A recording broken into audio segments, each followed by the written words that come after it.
রানীর বলা কথাটা রানীর বলা একটা কথাও আমার মাথায় ঢুকলো না। শুধু বুঝলাম আমি মানুষদের জন্য ভিলেন, তাই আমাকে এখানে আটকা করে রেখেছে। জানি না আমি কি, কিন্তু রানী শুধু বারবার আমাকে ডেভিল কিং বলছে। ডেভিল কিং নাম কখনো শুনেছি বলে তো আমার মনে হয় না। যাক, আমি বুঝে গেছি আমাকে এখান থেকে রানী কখনো বের হতে দিতে চায় না। কিন্তু আমি এখানে থাকতেও চাই না। সব জিনিসই কেমন স্বপ্নের মতো। আমার সব বাস্তব জিনিস ভালো লাগে। আমাকে শুধু একবার এখান থেকে বের হওয়ার পদ্ধতিটা জানতে হবে।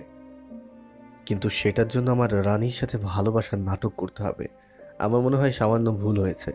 রানীকে আমার বিয়ের কথা না বলে প্রেম করার কথা বললে ভালো হতো। বলা যায় না আমি এই বিয়ের ফলে কোনো মেয়ের ভাগ্যে সতীন নিয়ে আসবো। এমনিতে আমার বয়স এখন কমই লাগছে। মনে হয় না আমার কোনো বউ থাকতে পারে। তাই একবার চেষ্টা করেই দেখি। যদি বিয়ের আগে কোনো মতে ওর থেকে বের করতে পারি, কিভাবে এখান থেকে বের হয় তাহলে তো কথাই নেই। আমি আমার ভাবনা থেকে বের হলাম। রানী চলে যাওয়ার পর আমার বাঁধনগুলো এমনিতেই খুলে গেল। আমি আস্তে আস্তে রুম থেকে বের হলাম। স্বপ্নেও কখনো এমন জিনিস তো আমি কল্পনাও করব না, যেটা এখন আমার সামনে দেখতে পাচ্ছি আমি। পুরো আকাশে পিঙ্ক কালারের। দেখে মনে হচ্ছে এখানে আকাশ বাতাস সবই মেয়ে। আমি অবাক হলাম যে এই দরজা দিয়ে রানী বের হলো। দরজা খোলার সময় আমি তার রাজ সিংহাসনে কিছুটা ঝলক দেখেছিলাম। কিন্তু আমি এখন দাঁড়িয়ে আছি একটা ব্যালকনিতে। ভালো করে লক্ষ্য করলাম বিশাল একটা প্রাসাদে আমি দাঁড়িয়ে আছি। প্রাসাদের সব থেকে উঁচু রুমের মধ্যে আমি দাঁড়িয়ে আছি। এখান থেকে নিচে তাকাতে আমার বেশ ভয় লাগছে। তারপরে ব্যালকনির দেওয়াল থেকে অনেকটা দূরে দাঁড়িয়ে আমি পিঙ্ক কালারের দুনিয়াটা দেখতে লাগলাম। আমার এই দুনিয়ার প্রতি কেমন যেন একটা কৌতূহল জাগতে লাগলো। আমার পৃথিবীর সম্পর্কে কোনো কিছুই মনে নেই, কিন্তু আমি এতটুকু বলতে পারি এটা পৃথিবীর থেকে পুরো উল্টো। পৃথিবীর আকাশ কখনো পিঙ্ক হবে? স্বপ্নের দুনিয়ায় এত আজব হবে সেটা কে বা ভেবেছে? এখন শুধু আমার চিন্তাই ভয়ানক জায়গা থেকে কিভাবে বের হওয়া যায়। কারণ যতই হোক, মেয়েদের এই স্বপ্নের দুনিয়ায় আমি কখনো থাকতে চাই না। আমি রুমের মধ্যে আবারও ঢুকলাম। যে দরজা দিয়ে ঢুকলাম, হঠাৎ আরেকটা মেয়ে ঢুকলো। হাতে একটা ট্রেতে করে কিছু খাবার নিয়ে আসছে। আমরা অনেক খুশি যে আমাদের রানী শেষমেশ বিয়ে করতে রাজি। উনি প্রায় ৩০০ বছর ধরে অবিবাহিত রয়েছেন। একা একা ওনার এই পুরো রাজ্য সামলাতে অনেক সমস্যা হয়। শেষমেশ তিনি আপনাকে বিয়ে করতে রাজি হলেন। ধন্যবাদ আপনাকে। আরে আরে, আমাকে ধন্যবাদ দেওয়ার কিছু নেই, কিন্তু আপনি কে? আর এই দরজা দিয়ে কিভাবে বের হয়ে আসলেন? ওটার ওপাশে তো ব্যালকনি। আমার নাম লুসানা। আমি মহারানীর ছোট বোন। ও, আপনি বললেন রানী ৩০০ বছর যাবৎ বিয়ে করেননি। ৩০০ বছর কেউ বাঁচতে পারে? হ্যাঁ। হ্যাঁ, কারণ আমরা ড্রিম অ্যাঞ্জেল। আমরা একজন অনেক বছর বাঁচি। স্বপ্নের পরী? তাহলে এই দরজা দিয়ে কি ম্যাজিকের মাধ্যমে এসেছেন?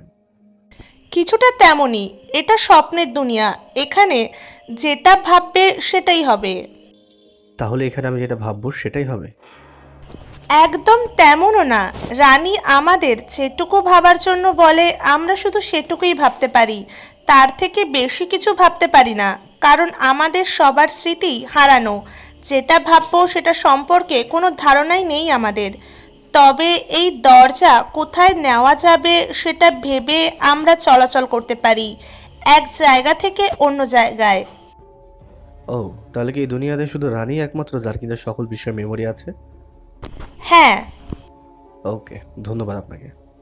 লোসানা আনা কিছু খাবার খেলাম, কিন্তু মনে হলো না কিছু আমার পেটে গেল। আমি তো স্বপ্নের দুনিয়াতে আছি। এখানে আমি শরীর আসেনি তো আমার। আমার শরীর সহ আসলে হয়তো খাবার খেয়ে পেট ভরতে পারতাম, কিন্তু এখন মনের তৃপ্তি যথেষ্ট।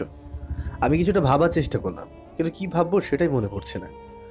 কোনো খাবারের নামও মনে পড়ছে না। এমনকি আমি কি কি পড়তে পছন্দ করি তাও কিছু মনে পড়ছে না। কি আর করব, পান্ডা সহ সাজানো বিছানায় আমি শুয়ে পড়লাম। কিছু ভাবার চেষ্টা করলাম, কিন্তু তখনই পুরো প্রাসাদ কাঁপতে শুরু করলো। হঠাৎ আমার উপরে থেকে ছাদ ভেঙে পড়তে লাগলো। আমি বেশ চমকে গেলাম। আমি তাড়াতাড়ি করে উঠতে চাইলাম, ঠিক তখনই সবকিছু স্লো মোশন হয়ে গেল। শুধু আমি সবকিছুর থেকে বেশি স্পিডে নড়াচড়া করতে পারছি। আমি দরজা দিয়ে বের হলাম, কিন্তু এবারও আমি ব্যালকনিতে দাঁড়িয়ে আছি। ব্যালকনি থেকে আমি যেটা দেখলাম সেটা হলো বিশাল বিশাল ৪-৫টা ড্রাগন প্রাসাদের উপরে হামলা করছে। সবার সবার মধ্যে আগুন বের হচ্ছে, আর সেটা প্রাসাদের দিকে মারাই প্রাসাদগুলো সব ভেঙে যাচ্ছে। সকল ড্রিম এঞ্জেলরা মিলেও কিছু করতে পারছে না। একদম নিচে একজন লোক রানী লুসির গলা ধরে উঁচু করে রেখেছে। জিনিসটা আমার মোটেও ভালো লাগলো না। আমি এত উপর থেকে কি করব জানি না। তারপর আমি লাফ দিলাম উপর থেকে। আমি বুঝতে পেরেছি স্বপ্নের দুনিয়ায় কেউ আক্রমণ করেছে, আর সে রানীকে মেরে ফেলবে। রানীকে মেরে ফেললে আমি এখান থেকে কিভাবে বের হব, এটা ভাবতে ভাবতে আমি নিচে পড়তে লাগলাম। নিচে পড়ার কিছুটা আগে আমার মনে হলো আমি যে এত উপর থেকে লাফ দিলাম, আমি তো পড়লেই মরে যাবো মনে হচ্ছে। তারপরে স্বপ্নের দুনিয়া বলে মনে হলো আমার কিছু হবে না। আসলে এত উপর থেকে পড়ার পরেও আমার কিছু হলো না। আমি খুব তাড়াতাড়ি দৌড়ে চলে আসলাম রানীর কাছে। একটা ঘুষি আমি লোকটার দিকে মারতে যাব, কিন্তু বাঁ হাত দিয়ে আমার ঘুষি আটকিয়ে ফেলল সে। আর বলতে লাগলো, জ্যাকসন, আমার নাতির নাতির নাতির এক নাতি। জানি না পরিচয় দেওয়া ঠিক হয়েছে নাকি, তারপরও তুমি আমার বংশেরই একজন। কে আপনি? আমার নাম লোকি, ইস গার্ডের নতুন রাজা আমি। লোকি? আমার মনে হয় না আমি আপনাকে চিনি, কিংবা এসগার্ড না কিসের কথা বললেন। আমি সেটার নামও কোনোদিন শুনিনি। আমি জানি তোমার মেধা হারিয়ে গেছে, সেটা হারানোই ভালো। আমি এখানে এসেছি এদেরকে মেরে তোমাকে আমার সাথে নিয়ে যেতে। এদেরকে কেন মারবেন? কারণ এদের না মারলে এরা তোমাকে নিতে দিবে না, চিরকাল এখানে রেখে দিবে। ঠিক আছে, আমি আপনার সাথে যাব, কিন্তু একটা শর্ত আছে আমার। কি তোমার সত্য? এদের কাউকে মারবেন না, বরং এরাই আমাকে যেভাবে এনেছে সেভাবে ফেরত দেবেন। তারপর আপনি আমাকে নিয়ে যাবেন। ভালো শর্ত, কিন্তু আমি এটা মানতে পারবো না। তোমাকে আমার সাথেই আসতে হবে এখন।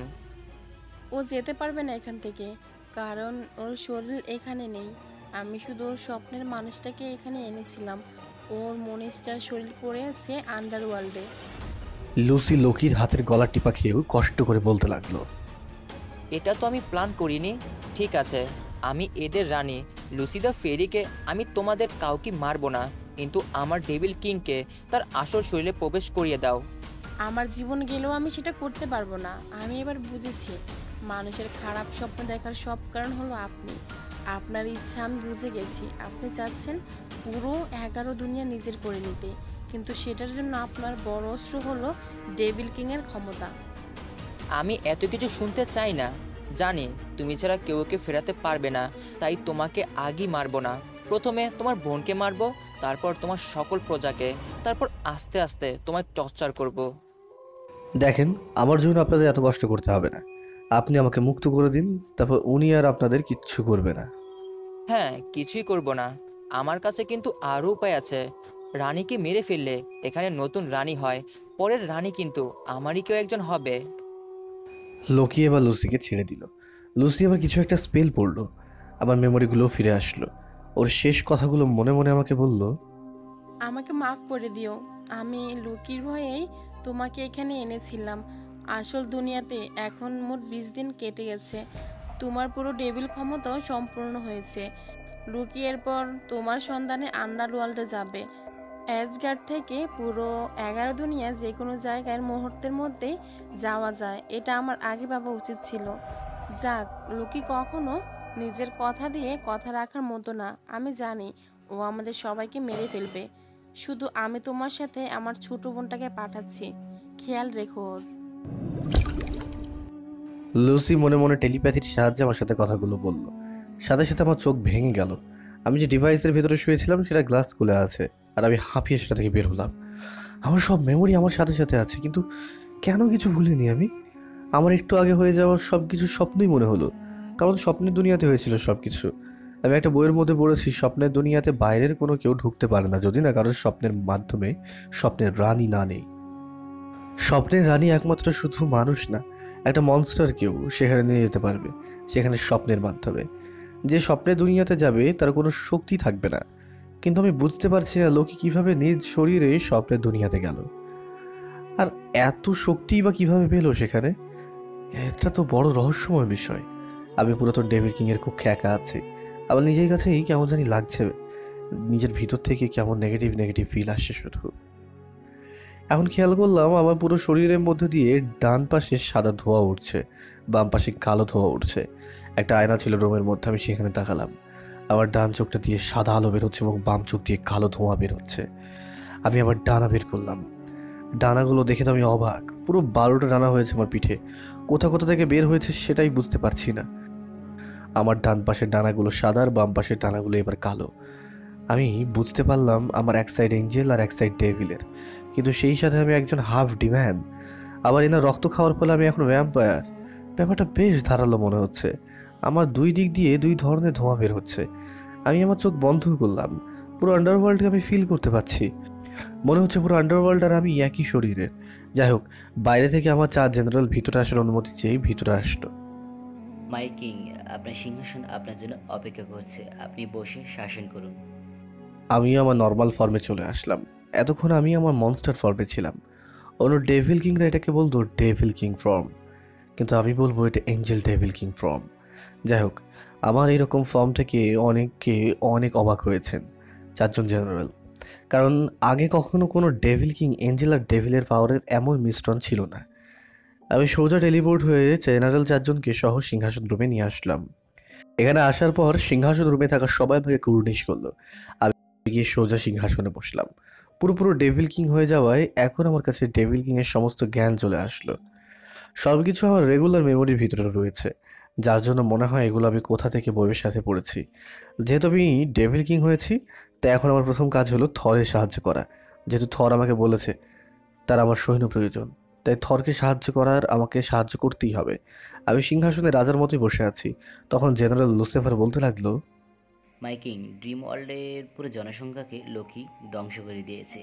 সেখান থেকে শুধু প্রিন্সেস লুসানা আর রানী লুসেদা ফেরি জীবিত ফিরেছে। তারা আমাদের প্রাসাদেই আছেন। কি? তাহলে সেটা স্বপ্ন ছিল না? যাক, কোনো সমস্যা নেই, আমরা সৈন্যও এখন তাদের পুরো শক্তি ফিরে পেয়েছে।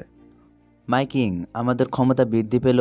দুঃখের খবর এই যে আমাদের সৈন্য সংখ্যা লোকের থেকে কম হবে। লোকের কাছে এখন এসগার্ডের সৈন্য আছে, আর সকল ডার্ক এলমসগুলো লোকের সাথে। আর ড্রাগনিয়ার বর্তমান রাজার সাথে লোকে পার্টনারশিপ করেছে।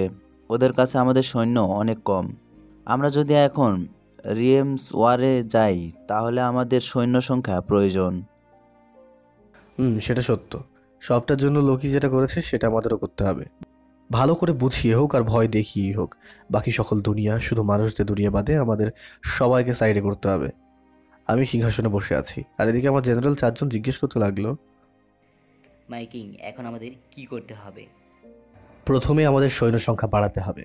যেহেতু লোকির কাছে ড্রাগন সেনা আছে, তাই আমাদের একটা ড্রাগনকে হারাতে কমপক্ষে 20 জন সৈন্যের প্রয়োজন হবে। আর তাছাড়া লোকির কাছে এসগার্ডের সেনা, যারা কোনো কিছুকেই ভয় করে না। অন্যদিকে আবার ডার্ক এলভসগুলো লোকির সাথে, তাই আমাদের সৈন্যের সংখ্যা বাড়াতে হবে, নাহলে আমরা তাদের কাছে নগণ্য থাকবো একদমই। মাইকিং, আপনার হুকুমের জন্য আমরা প্রস্তুত। লুসিফার, মনস্টার দুনিয়ার খবর পাঠাও। ডেভিল কিংয়ের 5 রাজ্যের সকল সেনা প্রয়োজন। যদি কেউ সেনা দিতে মানা করে তাহলে তাদের জানিয়ে দাও প্রথম যুদ্ধ ডেভিল কিং তাদের সাথেই করবে। জি মাইকিং, আমি এখন যাচ্ছি আপনার খবরটা দিতে। লুসিফার সাথে সাথে টেলিপোর্ট হয়ে চলে গেল। আমার পুরো ক্ষমতা হওয়ার ফলে আমার 4 জেনারেল সহ সকল ডেভিলদের পাওয়ার সম্পূর্ণ হয়েছে। এখন তারাও সব ধরনের ম্যাজিক ব্যবহার করতে পারে। যদিও টেলিপোর্টেশন স্পেল ব্যবহারের জন্য তাদের আমার আদেশের প্রয়োজন পড়বে। যদি আমি তাদের অনুমতি না দিই তাহলে কেউই এই আন্ডারওয়ার্ল্ড ছেড়ে যেতে পারবে না। যাক, লুসিফার যাক লুসিফারের কাছে। আমি এই সুযোগে একটু স্বপ্নের রানীকে দেখে আসি। অর্নিজ আমাকে জানালো অনেক গুরুতর আহত হয়েছে। লোকি তাকে মেরেই ফেলতো, কিন্তু শেষমেশ তার বোন লুসানা তাকে বাঁচিয়ে নিয়ে আসে আন্ডারওয়ার্ল্ডে। আমি তো জানতাম আন্ডারওয়ার্ল্ডে কেউ বাইরে থেকে প্রবেশ করতে পারবে না, কিন্তু আমার জানা এখন ভুল প্রমাণিত হলো। শুধু স্বপ্নের রানী নয়, বরং লোকি ও এসগার্ডের ব্রাইকোস্টের সাহায্যে এখানে আসতে পারবে। টেলিপোর্ট স্পেলটা কাজ করে একবার যে জায়গায় যাওয়া হয়েছে সেখানে যেতে, কিন্তু এমন কোনো জায়গা যেখানে কেউ কখনো যায়নি পূর্বে, সেখানে যাওয়ার জন্য টেলিপোর্ট স্পেল তো কাজ করবে না। কিন্তু এসগার্ডের কাছে সেটার উপায় আছে। এসগার্ডের রাজা ছাড়া কেউ তেমন ম্যাজিক ব্যবহার করতে পারে না। তাদের সৈন্যদের এক জায়গা থেকে অন্য জায়গায় নেওয়ার জন্য তাদের কাছে হাইমডাল নামের একজন ভাইকিং আছে। সে তার তলোয়ার হেফাল্ডের সাহায্যে বাইফ্রোস্ট নিয়ন্ত্রণ করতে পারে, এবং বাইফ্রোস্টের সাহায্যে এসগার্ডের সবাই যে কোনো জায়গায় যেতে পারে। কিন্তু একটা আজব করার বিষয় এটা, লোকি হাইমডালের সাহায্যে আন্ডারওয়ার্ল্ডে প্রবেশ করতে পারবে, কিন্তু কখনো স্বপ্নের দুনিয়ায় হাইমডালের সাহায্যে প্রবেশ করতে পারবে না। কারণ হেফাল্ডেরও কিছু লিমিট আছে। হাইমডাল মূলত হেফাল্ডকে হাতে নিলে এই পুরো 10 দুনিয়ার সব কিছু দেখতেও শুনতে পারলেও স্বপ্নের দুনিয়াতে তার ক্ষমতা কাজ করে না। সে স্বপ্নের দুনিয়ার কিচ্ছু দেখতে পারবে না। আমি এখন বুঝেছি লোকি হাইমডালের সাহায্যে আমার খোঁজ খবর রেখেছে সবসময়, আর এখনো হাইমডাল আমাকে দেখছে মনে হয়। হঠাৎ আমার কানে একটা আওয়াজ আসলো। আপনি ঠিক ধরেছেন, আমি হাই মডেল। আমি এখনও আপনাকে দেখছি, শুনতে পারছি। আমি মনে মনে যেটা ভাবছিলাম, তো হাইমডাল হঠাৎ আমার সাথে যোগাযোগের কারণ কি? প্রিন্স থর আপনার আন্ডারওয়ার্ল্ডের প্রবেশ করতে চাই, আপনি তার জন্য দরজা খুলে দিন। আপনি লোকি সাইডে তাহলে? আমি এখানে কারো সাইডে না। আমি এজ গার্ডের সিংহাসনের উপরে যে থাকবে তার প্রতি লয়েল। এই কাহিনীর মাঝে মাঝেই হয়, এই কাহিনী মাঝে মাঝেই হয়। কিন্তু এবার প্রিন্স লোকি একটু বেশি ভয়ানক প্ল্যান করে রেখেছে, তাই আমার কর্তব্য যেটা ছিল সেটাই আমি পালন করেছি। আচ্ছা, আপনি একটা কথা বলেন তো আমাকে। আমরা সবাই যখন বাথরুমে গোসল করি কিংবা টয়লেটে যাই, আপনিও কি সেটাও দেখতে পান? কখনো সেভাবে কাউকে দেখিনি, তবে সঠিক উত্তর বলতে গেলে আমি সব কিছুই দেখতে পারি। তবে সমস্যা হলো আমি এক সময়ে এক জিনিস দেখতে পারি, তাই ওই সব জিনিস দেখার আমার সময় নেই। আমাকে এই পুরো 10 দুনিয়ার মধ্যে লক্ষ্য করতে হয় কোথাও এস গার্ডের সাহায্য প্রয়োজন পড়বে কি না। এমন পাওয়ার থাকলে একজন মানুষ নিশ্চয়ই চেষ্টা করবে ঘরে বসে পাশের বাড়িতে উকি দিতে। তবে সমস্যা নেই, এমন পাওয়ার আমার নেই, তাই কেউ আমাকে লুইচ্ছে ডেভিল কিং বলবে না। আমি সিংহাসন থেকে উঠে অনেকক্ষণ আগেই হাঁটতে লাগলাম। স্বপ্নের দুনিয়াতে মনে হয় একদিনও কাটছিল না, কিন্তু এখানে বেশ দিন কেটে গেছে। এখনো পর্যন্ত জেসির সাথে কথা বলতে পারিনি, তার উপর আবার এনার সাথেও আমার দেখা হয়নি। যেহেতু আমি ডেভিল কিং হয়েছি, তাই এখন এনাকেও আমি এখানে নিয়ে আসতে পারবো। অবশ্য এখন আমার হুকুমে কেউ আন্ডারওয়ার্ল্ডে প্রবেশ করলে শ্বাসের কষ্টে পড়বে না। আমি হলরুমে দিয়ে হেঁটে যাচ্ছিলাম, তখনই জেসি পিছন থেকে আমাকে ডাক দিল। আমি থামলাম, দুজনে কথা বলতে বলতে এগোতে লাগলাম। তোর সাথে বেশ কিছুদিন ধরে কথা বলতে পারছি না। আমিও, সবকিছু এত তাড়াতাড়ি হয়ে যাবে আমি খেয়াল করিনি। হ্যাঁ, আমার তো বিশ্বাসই হচ্ছে না আমি ডেভিল কিং এর আপন বোন। কি হয়েছে, তোকে অনেক উদাস লাগছে? আরে কিছু বলেছে? ও তো ট্রেনিং এ আছে। আসলে সমস্যা হলো আমার ভয় করছে তোকে নিয়ে। আমাকে নিয়ে ভয় করছে?